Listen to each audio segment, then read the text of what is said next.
Audiobooks for Everyone presents The Adventures of Sherlock Holmes by Arthur Conan Doyle. 2. The Red-Headed League. I had called upon my friend Mr. Sherlock Holmes one day in the autumn of last year, and found him in deep conversation with a very stout, florid-faced, elderly gentleman with fiery red hair. With an apology for my intrusion, I was about to withdraw when Holmes pulled me abruptly into the room and closed the door behind me. "You could not possibly have come at a better time, my dear Watson," he said cordially. "I was afraid that you were engaged." "So I am." "Very much so." "Then I can wait in the next room." "Not at all. This gentleman, Mr. Wilson, has been my partner and helper in many of my most successful cases, and I have no doubt that he will be of the utmost use to me in yours also." The stout gentleman half rose from his chair and gave a bob of greeting, with a quick little questioning glance from his small, fat-encircled eyes. "Try the settee," said Holmes, relapsing into his armchair and putting his fingertips together, as was his custom when in judicial moods. "I know, my dear Watson, that you share my love of all that is bizarre and outside the conventions and humdrum routine of everyday life. You have shown your relish for it by the enthusiasm which has prompted you to chronicle, and, if you will excuse my saying so, somewhat to embellish, so many of my own little adventures. Your cases have indeed been of the greatest interest to me," I observed. "You will remember that I remarked the other day, just before we went into the very simple problem presented by Miss Mary Sutherland, that for strange effects and extraordinary combinations we must go to life itself, which is always far more daring than any effort of the imagination. A proposition which I took the liberty of doubting." "You did, Doctor, but none the less you must come round to my view, for otherwise I shall keep on piling fact upon fact on you until your reason breaks down under them and acknowledges me to be right. Now, Mr. Jabez Wilson here has been good enough to call upon me this morning and to begin a narrative which promises to be one of the most singular which I have listened to for some time.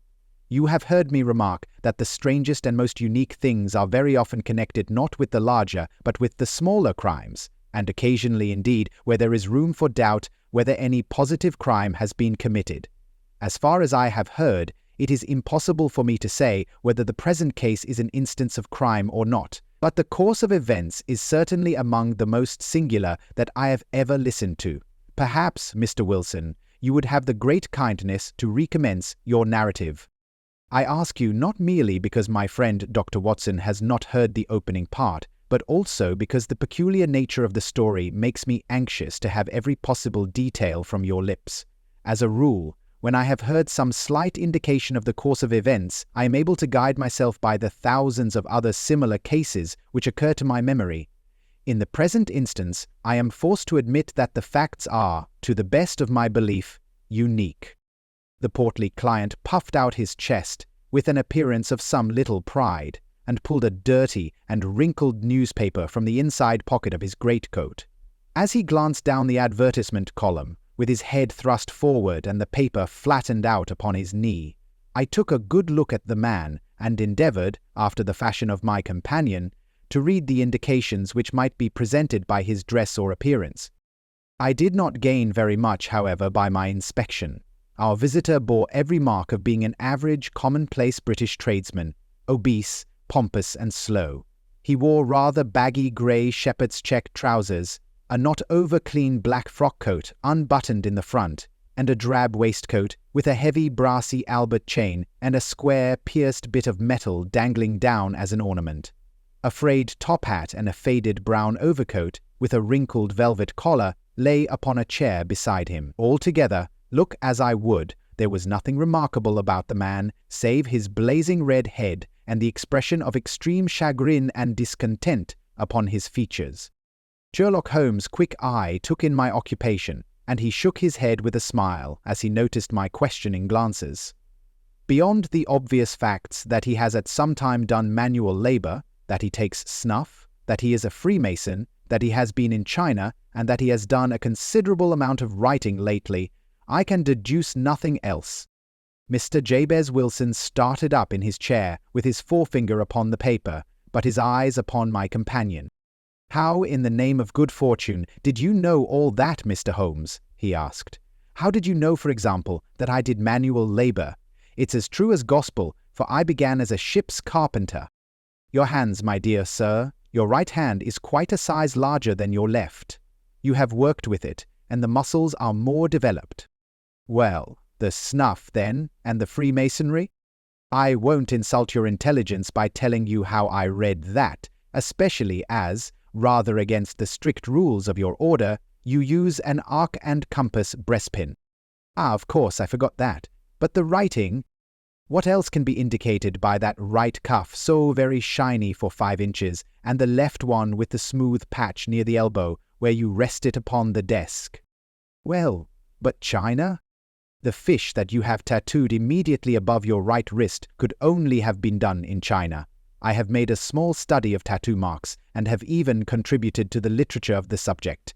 That trick of staining the fish's scales of a delicate pink is quite peculiar to China. When, in addition, I see a Chinese coin hanging from your watch chain, the matter becomes even more simple." Mr. Jabez Wilson laughed heavily. "Well, I never," said he. "I thought at first that you had done something clever, but I see that there was nothing in it after all."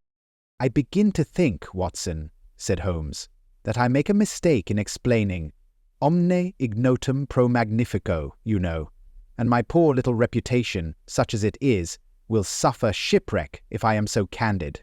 Can you not find the advertisement, Mr. Wilson?" "Yes, I have got it now," he answered, with his thick red finger planted halfway down the column. "Here it is. This is what began it all. You just read it for yourself, sir." I took the paper from him and read as follows. "To the Red-Headed League.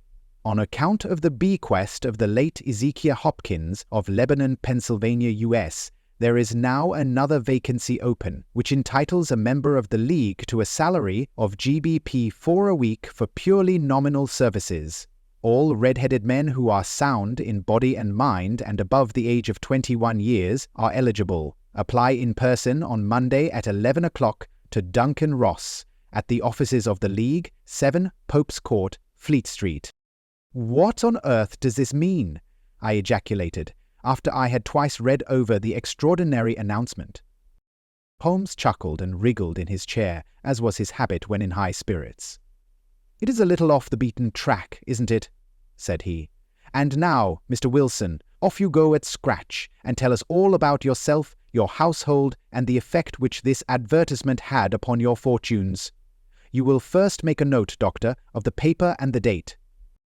"It is the Morning Chronicle of April 27, 1890, just 2 months ago." "Very good. Now, Mr. Wilson—" "Well, it is just as I have been telling you, Mr. Sherlock Holmes," said Jabez Wilson, mopping his forehead. "I have a small pawnbroker's business at Coburg Square, near the city. It's not a very large affair, and of late years it has not done more than just give me a living. I used to be able to keep 2 assistants, but now I only keep 1, and I would have a job to pay him, but that he is willing to come for half wages so as to learn the business." "What is the name of this obliging youth?" asked Sherlock Holmes. "His name is Vincent Spaulding, and he's not such a youth either. It's hard to say his age.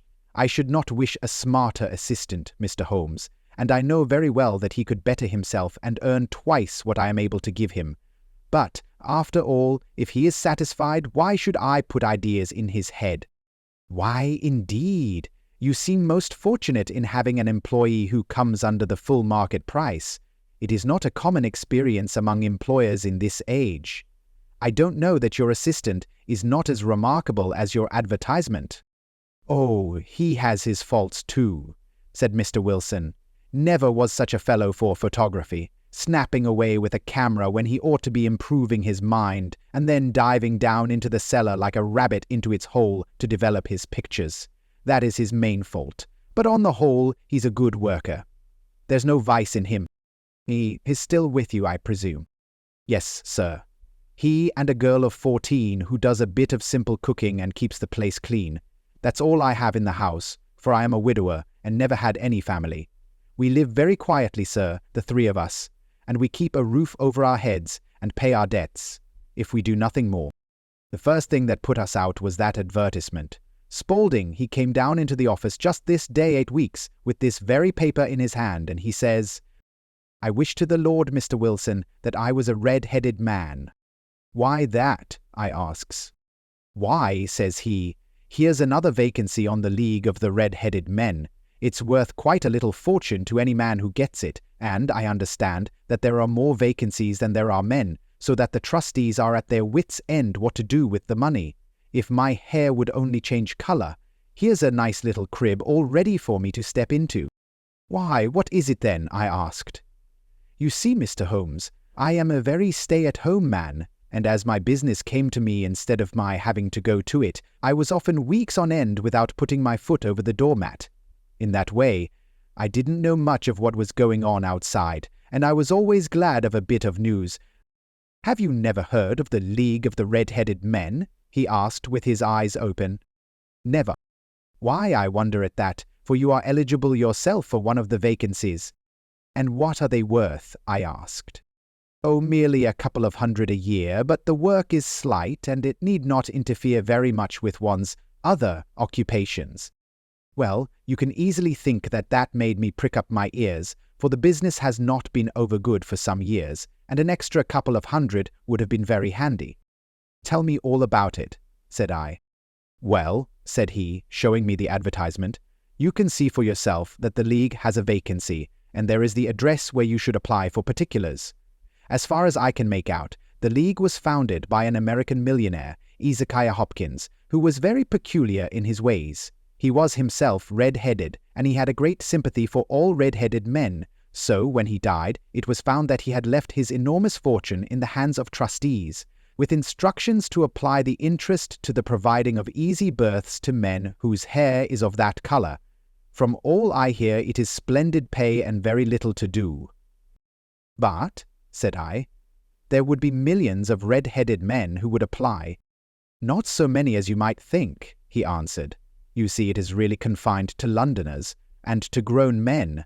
This American had started from London when he was young, and he wanted to do the old town a good turn. Then again, I have heard it is no use your applying if your hair is light red, or dark red, or anything but real, bright, blazing, fiery red. Now, if you cared to apply, Mr. Wilson, you would just walk in, but perhaps it would hardly be worth your while to put yourself out of the way for the sake of a few £100. Now, it is a fact, gentlemen, as you may see for yourselves, that my hair is of a very full and rich tint, so that it seemed to me that if there was to be any competition in the matter, I stood as good a chance as any man that I had ever met. Vincent Spaulding seemed to know so much about it that I thought he might prove useful, so I just ordered him to put up the shutters for the day and to come right away with me. He was very willing to have a holiday, so we shut the business up and started off for the address that was given us in the advertisement. I never hope to see such a sight as that again, Mr. Holmes. From north, south, east, and west, every man who had a shade of red in his hair had tramped into the city to answer the advertisement. Fleet Street was choked with red-headed folk, and Pope's Court looked like a coster's orange barrow. I should not have thought there were so many in the whole country as were brought together by that single advertisement. Every shade of color they were: straw, lemon, orange brick, Irish letter, liver. Play, but, as Spaulding said, there were not many who had the real vivid flame-coloured tint. When I saw how many were waiting, I would have given it up in despair, but Spaulding would not hear of it. How he did it I could not imagine, but he pushed and pulled and butted until he got me through the crowd and right up to the steps which led to the office. There was a double stream upon the stair, some going up in hope and some coming back dejected. But we wedged in as well as we could and soon found ourselves in the office. "Your experience has been a most entertaining one," remarked Holmes as his client paused and refreshed his memory with a huge pinch of snuff. "Pray, continue your very interesting statement." There was nothing in the office but a couple of wooden chairs and a deal table, behind which sat a small man with a head that was even redder than mine. He said a few words to each candidate as he came up, and then he always managed to find some fault in them which would disqualify them. Getting a vacancy did not seem to be such a very easy matter after all. However, when our turn came, the little man was much more favorable to me than to any of the others, and he closed the door as we entered so that he might have a private word with us. "This is Mr. Jabez Wilson," said my assistant, "and he is willing to fill a vacancy in the league." "And he is admirably suited for it," the other answered. "He has every requirement. I cannot recall when I have seen anything so fine."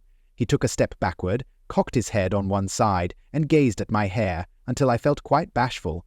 Then, suddenly, he plunged forward, wrung my hand, and congratulated me warmly on my success. "It would be injustice to hesitate," said he. "You will, however, I am sure, excuse me for taking an obvious precaution." With that he seized my hair in both his hands and tugged until I yelled with the pain. "There is water in your eyes," said he as he released me. "I perceive that all is as it should be. But we have to be careful, for we have twice been deceived by wigs and once by paint. I could tell you tales of cobbler's wax which would disgust you with human nature." He stepped over to the window and shouted through it at the top of his voice that the vacancy was filled. A groan of disappointment came up from below, and the folk all trooped away in different directions until there was not a red head to be seen except my own and that of the manager. "My name," said he, "is Mr. Duncan Ross, and I am myself one of the pensioners upon the fund left by our noble benefactor. Are you a married man, Mr. Wilson? Have you a family?" I answered that I had not. His face fell immediately. "Dear me," he said gravely, "that is very serious indeed. I am sorry to hear you say that. The fund was, of course, for the propagation and spread of the redheads as well as for their maintenance. It is exceedingly unfortunate that you should be a bachelor." My face lengthened at this, Mr. Holmes, for I thought that I was not to have the vacancy after all, but after thinking it over for a few minutes, he said that it would be all right. "In the case of another," said he, "the objection might be fatal, but we must stretch a point in favor of a man with such a head of hair as yours. When shall you be able to enter upon your new duties?" "Well, it is a little awkward, for I have a business already," said I. "Oh, never mind about that, Mr. Wilson," said Vincent Spaulding. "I should be able to look after that for you." "What would be the hours?" I asked. 10 to 2. "Now, a pawnbroker's business is mostly done of an evening, Mr. Holmes, especially Thursday and Friday evening, which is just before payday, so it would suit me very well to earn a little in the mornings. Besides, I knew that my assistant was a good man, and that he would see to anything that turned up." "That would suit me very well," said I. "And the pay?" "Is GDP 4 a week?" "And the work is purely nominal." "What do you call purely nominal?"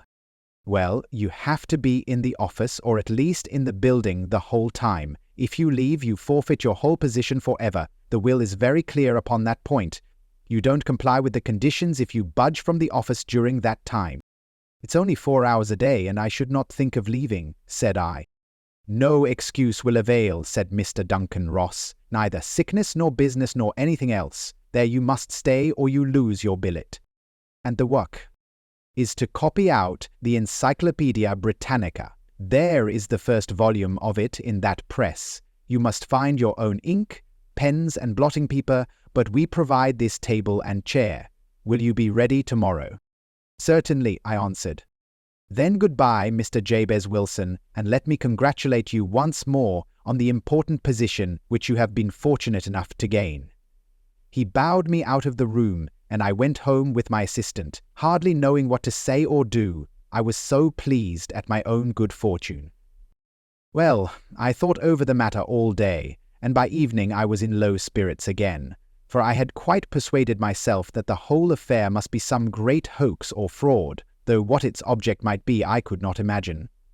It seemed altogether past belief that anyone could make such a will, or that they would pay such a sum for doing anything so simple as copying out the Encyclopedia Britannica.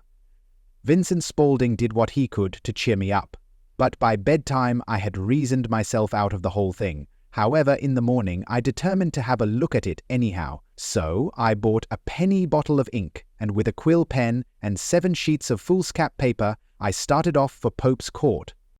Well, to my surprise and delight, Everything was as right as possible. The table was set out ready for me, and Mr. Duncan Ross was there to see that I got fairly to work. He started me off upon the letter A, and then he left me, but he would drop in from time to time to see that all was right with me.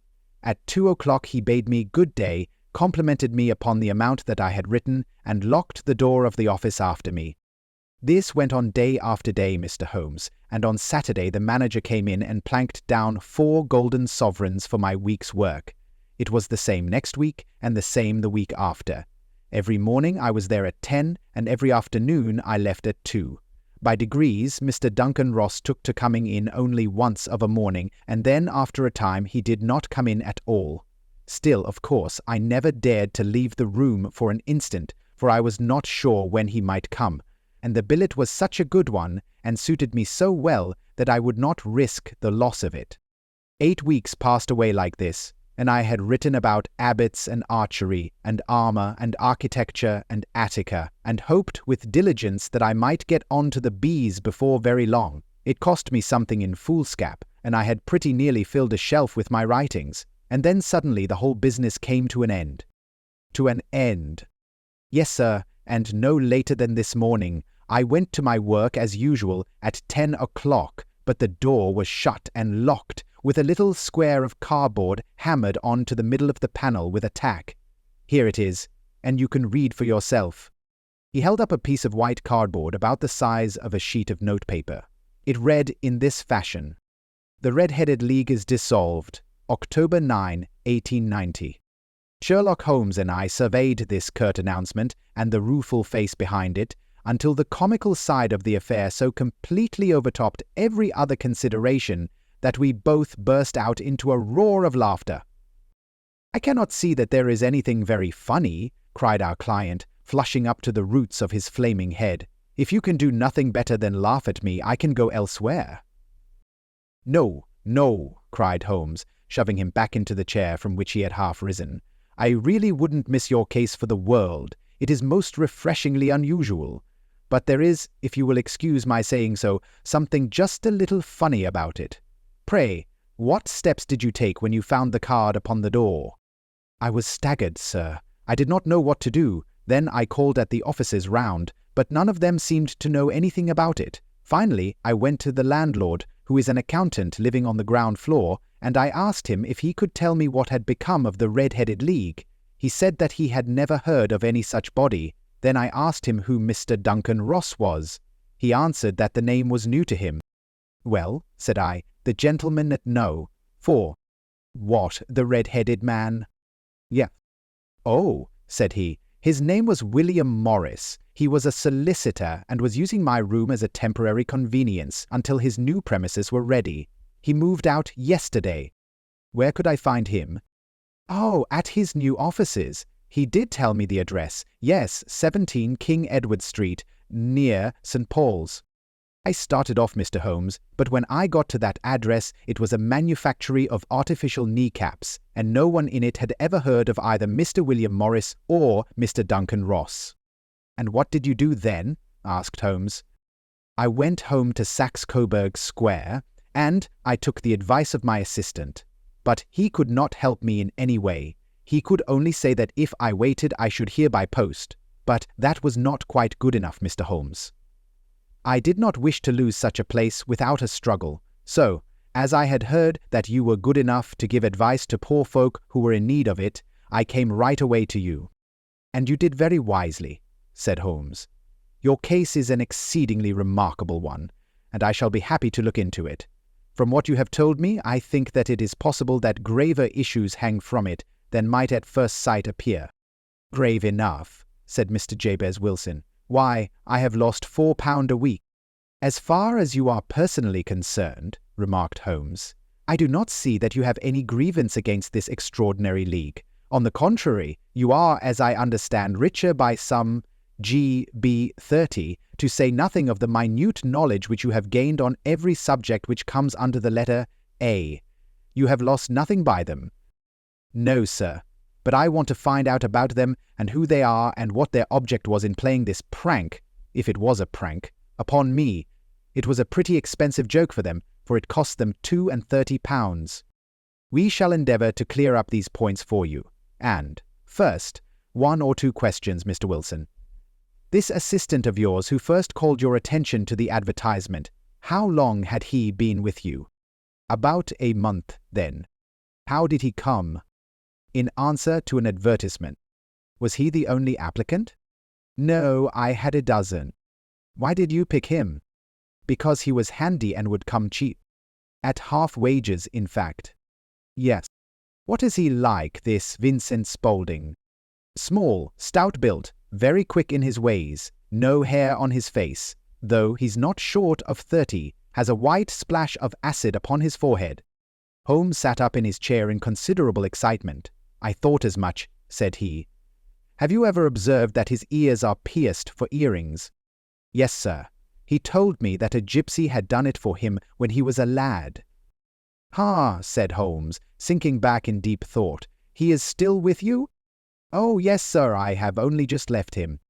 And has your business been attended to in your absence? Nothing to complain of, sir. There's never very much to do of a morning. That will do, Mr. Wilson. I shall be happy to give you an opinion upon the subject in the course of a day or two. Today is Saturday, and I hope that by Monday we may come to a conclusion. Well, Watson, said Holmes when our visitor had left us, what do you make of it all?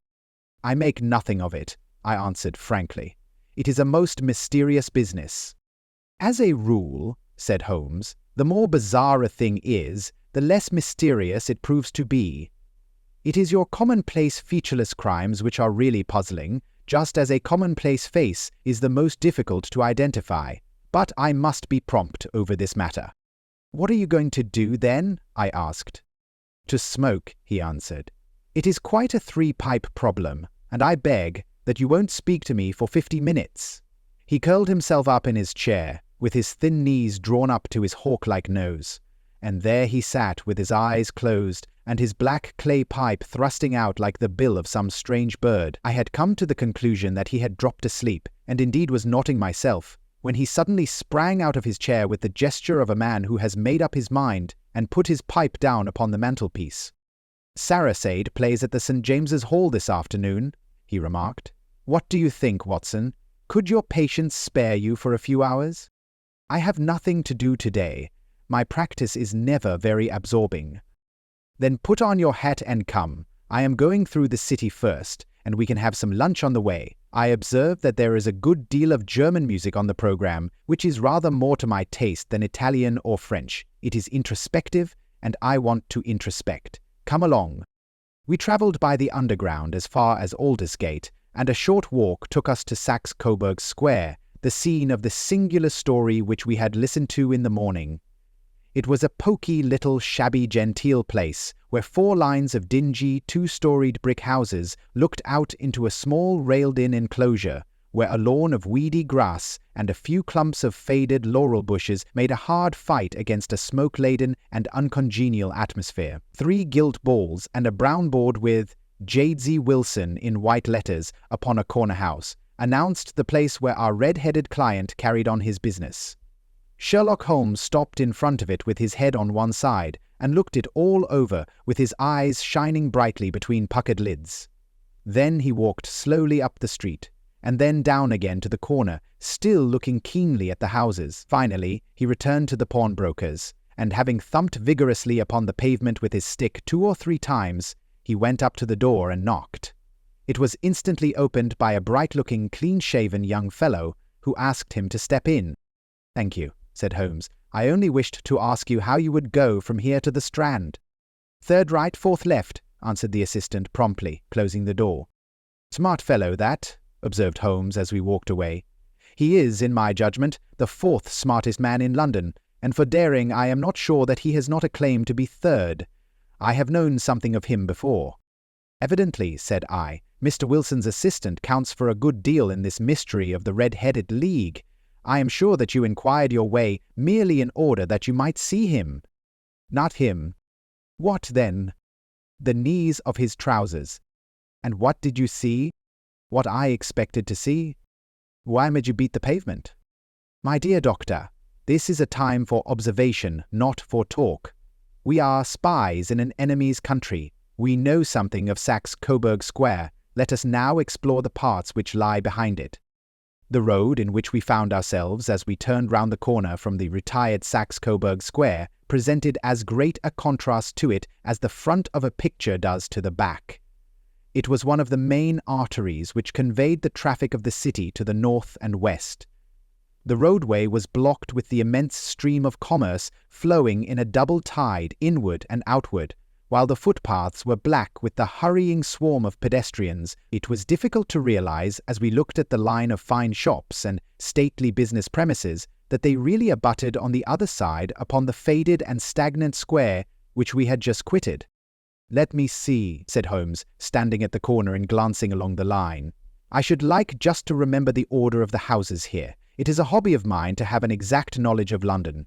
There is Mortimer's, the tobacconist's, the little newspaper shop, the Coburg branch of the City and Suburban Bank, the vegetarian restaurant, and McFarlane's carriage building depot. That carries us right on to the other block. And now, Doctor, we've done our work, so it's time we had some play, a sandwich and a cup of coffee, and then off to Violin Land, where all is sweetness and delicacy and harmony, and there are no red-headed clients to vex us with their conundrums." My friend was an enthusiastic musician, being himself not only a very capable performer but a composer of no ordinary merit.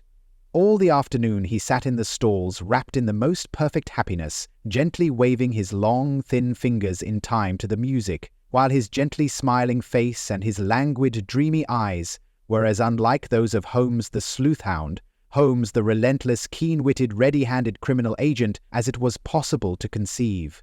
In his singular character, the dual nature alternately asserted itself, and his extreme exactness and astuteness represented, as I have often thought, the reaction against the poetic and contemplative mood which occasionally predominated in him.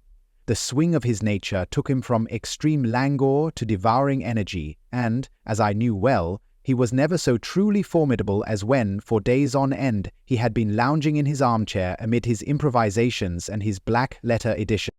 Then it was that the lust of the chase would suddenly come upon him, and that his brilliant reasoning power would rise to the level of intuition, until those who were unacquainted with his methods would look askance at him, as on a man whose knowledge was not that of other mortals. When I saw him that afternoon so enwrapped in the music at St. James's Hall, I felt that an evil time might be coming upon those whom he had set himself to hunt down. "You want to go home, no doubt, Doctor," he remarked as we emerged. "Yes, it would be as well. And I have some business to do which will take some hours. This business at Coburg Square is serious." It was serious. "A considerable crime is in contemplation. I have every reason to believe that we shall be in time to stop it. But today, being Saturday, rather complicates matters. I shall want your help tonight." "At what time?" 10 will be early enough. I shall be at Baker Street at 10. "Very well, and, I say, Doctor, there may be some little danger, so kindly put your army revolver in your pocket." He waved his hand, turned on his heel, and disappeared in an instant among the crowd. I trust that I am not more dense than my neighbors, but I was always oppressed with a sense of my own stupidity in my dealings with Sherlock Holmes. Here I had heard what he had heard, I had seen what he had seen, and yet, from his words it was evident that he saw clearly not only what had happened, but what was about to happen, while to me the whole business was still confused and grotesque. As I drove home to my house in Kensington, I thought over it all, from the extraordinary story of the red-headed copier of the encyclopedia down to the visit to Saxe-Coburg Square and the ominous words with which he had parted from me. What was this nocturnal expedition, and why should I go armed? Where were we going, and what were we to do? I had the hint from Holmes that this smooth-faced pawnbroker's assistant was a formidable man, a man who might play a deep game. I tried to puzzle it out, but gave it up in despair and set the matter aside until night should bring an explanation. It was 9:15 when I started from home and made my way across the park and so through Oxford Street to Baker Street. 2 hansoms were standing at the door, and as I entered the passage I heard the sound of voices from above. On entering his room I found Holmes in animated conversation with 2 men, one of whom I recognized as Peter Jones, the official police agent, while the other was a long, thin, sad-faced man with a very shiny hat an oppressively respectable frock-coat. "Ha! Our party is complete," said Holmes, buttoning up his pea-jacket and taking his heavy hunting crop from the rack. "Watson, I think you know Mr. Jones, of Scotland Yard. Let me introduce you to Mr. Merryweather, who is to be our companion in tonight's adventure." "We're hunting in couples again, Doctor, you see," said Jones in his consequential way. "Our friend here is a wonderful man for starting a chase. All he wants is an old dog to help him to do the running down." "I hope a wild goose may not prove to be the end of our chase," observed Mr. Merryweather gloomily. "You may place considerable confidence in Mr. Holmes, sir," said the police agent loftily. "He has his own little methods, which are, if he won't mind my saying so, just a little too theoretical and fantastic. But he has the makings of a detective in him. It is not too much to say that once or twice, as in that business of the Sholto murder and the Agra treasure, he has been more nearly correct than the official force." "Oh, if you say so, Mr. Jones, it is all right," said the stranger with deference. "Still, I confess that I miss my rubber. It is the first Saturday night for 27 years that I have not had my rubber." "I think you will find," said Sherlock Holmes, "that you will play for a higher stake tonight than you have ever done yet, and that the play will be more exciting. For you, Mr. Merryweather, the stake will be some GBP 30,000, and for you, Jones, it will be the man upon whom you wish to lay your hands. John Clay, the murderer, thief, smasher, and forger. He's a young man, Mr. Merryweather, but he is at the head of his profession, and I would rather have my bracelets on him than on any criminal in London. He's a remarkable man, is young John Clay. His grandfather was a royal duke, and he himself has been to Eton and Oxford. His brain is as cunning as his fingers, and though we meet signs of him at every turn, we never know where to find the man himself. He'll crack a crib in Scotland one week and be raising money to build an orphanage in Cornwall the next. I've been on his track for years and have never set eyes on him yet. I hope that I may have the pleasure of introducing you tonight. I've had one or two little turns also with Mr. John Clay, and I agree with you that he is at the head of his profession. It is past 10, however, and quite time that we started. If you two will take the first hansom, Watson and I will follow in the second. Sherlock Holmes was not very communicative during the long drive, and lay back in the cab humming the tunes which he had heard in the afternoon. We rattled through an endless labyrinth of gas-lit streets until we emerged into Farrington Street. "We are close there now," my friend remarked. "This fellow Merryweather is a bank director and personally interested in the matter. I thought it as well to have Jones with us also. He is not a bad fellow, though an absolute imbecile in his profession. He has one positive virtue.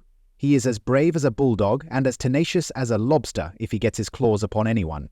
Here we are, and they are waiting for us." We had reached the same crowded thoroughfare in which we had found ourselves in the morning.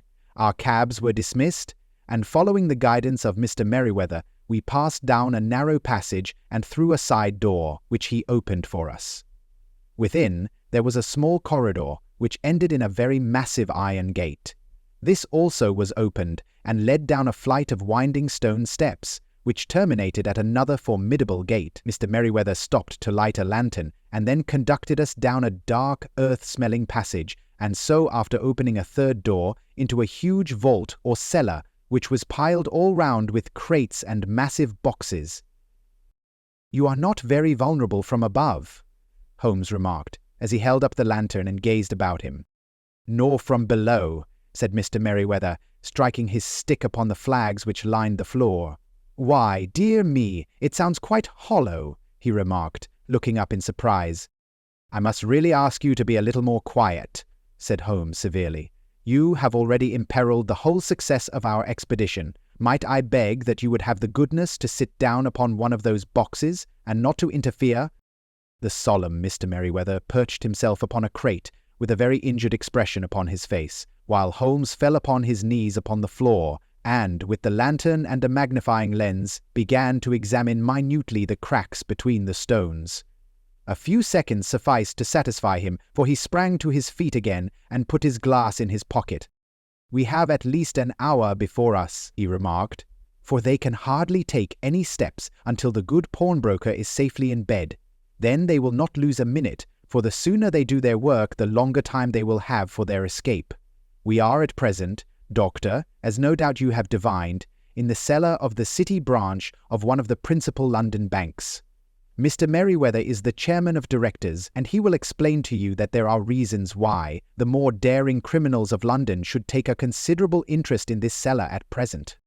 "It is our French gold," whispered the director. "We have had several warnings that an attempt might be made upon it." "Your French gold?" "Yes. We had occasion some months ago to strengthen our resources and borrowed for that purpose 30,000 Napoleons from the Bank of France. It has become known that we have never had occasion to unpack the money, and that it is still lying in our cellar. The crate upon which I sit contains 2,000 Napoleons, packed between layers of lead foil. Our reserve of bullion is much larger at present than is usually kept in a single branch office, and the directors have had misgivings upon the subject." "Which were very well justified," observed Holmes, "and now it is time that we arranged our little plans. I expect that within an hour matters will come to a head. In the meantime, Mr. Merriweather, we must put the screen over that dark lantern." "And sit in the dark?" "I am afraid so. I had brought a pack of cards in my pocket, and I thought that as we were a partie carrée, you might have your rubber after all. But I see that the enemy's preparations have gone so far that we cannot risk the presence of a light, and, first of all, we must choose our positions. These are daring men, and though we shall take them at a disadvantage, they may do us some harm unless we are careful. I shall stand behind this crate, and do you conceal yourselves behind those. Then, when I flash a light upon them, close in swiftly. If they fire, Watson, have no compunction about shooting them down." I placed my revolver, cocked, upon the top of the wooden case behind which I crouched.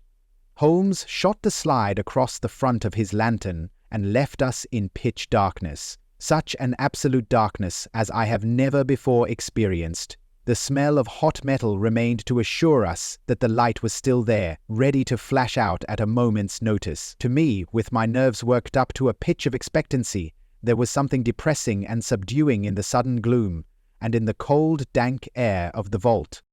"Then they have but one retreat," whispered Holmes. "That is, back through the house into Saxe Coburg Square. I hope that you have done what I asked you, Jones." "I have an inspector and 2 officers waiting at the front door." "Then we have stopped all the holes, and now we must be silent and wait." What a time it seemed! From comparing notes afterwards, it was but an hour and a quarter, yet it appeared to me that the night must have almost gone, and the dawn be breaking above us. My limbs were weary and stiff, for I feared to change my position. Yet my nerves were worked up to the highest pitch of tension, and my hearing was so acute that I could not only hear the gentle breathing of my companions, but I could distinguish the deeper, heavier in-breath of the bulky Jones from the thin, sighing note of the bank director. From my position, I could look over the case in the direction of the floor. Suddenly, my eyes caught the glint of a light. At first, it was but a lurid spark upon the stone pavement. Then, it lengthened out until it became a yellow line, and then, without any warning or sound, a gash seemed to open, and a hand appeared, a white, almost womanly hand, which felt about in the center of the little area of light.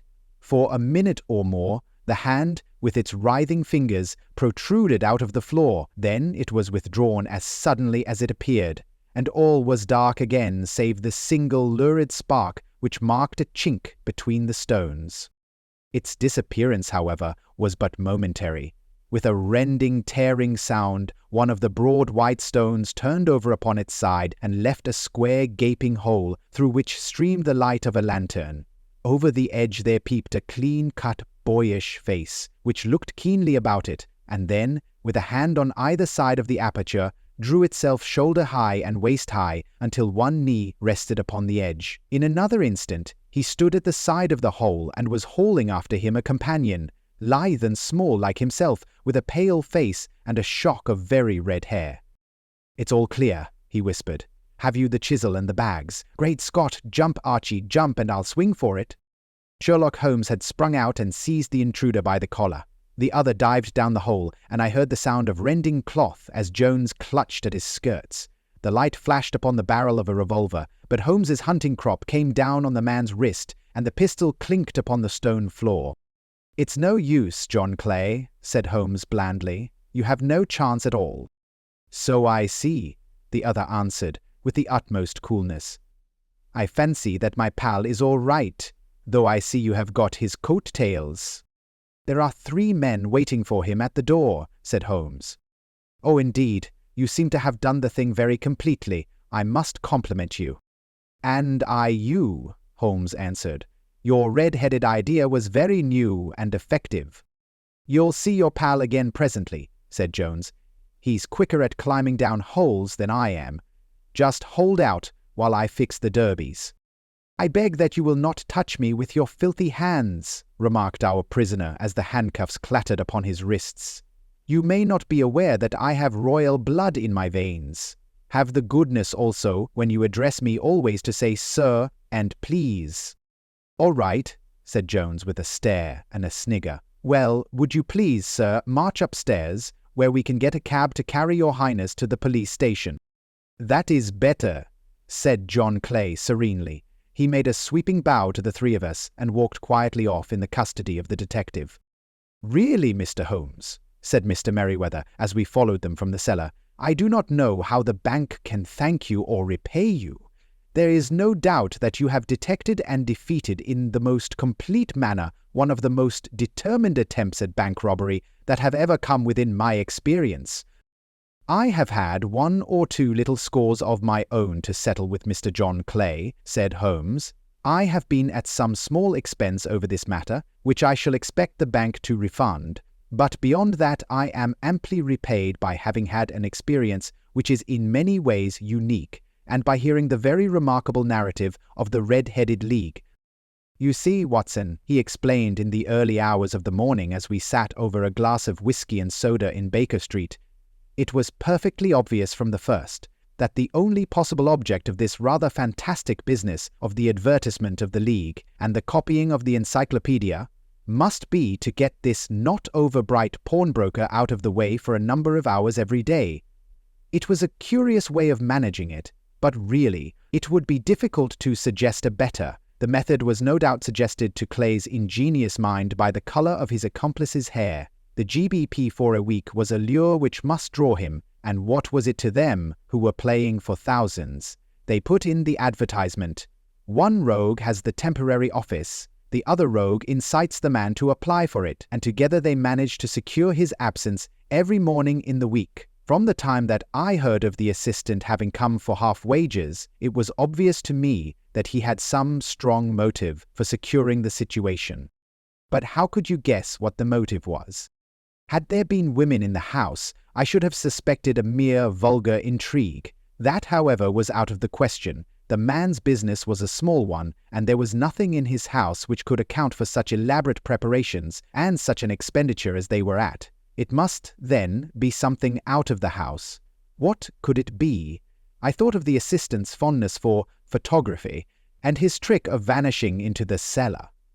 The cellar. There was the end of this tangled clue. Then I made inquiries as to this mysterious assistant and found that I had to deal with one of the coolest and most daring criminals in London.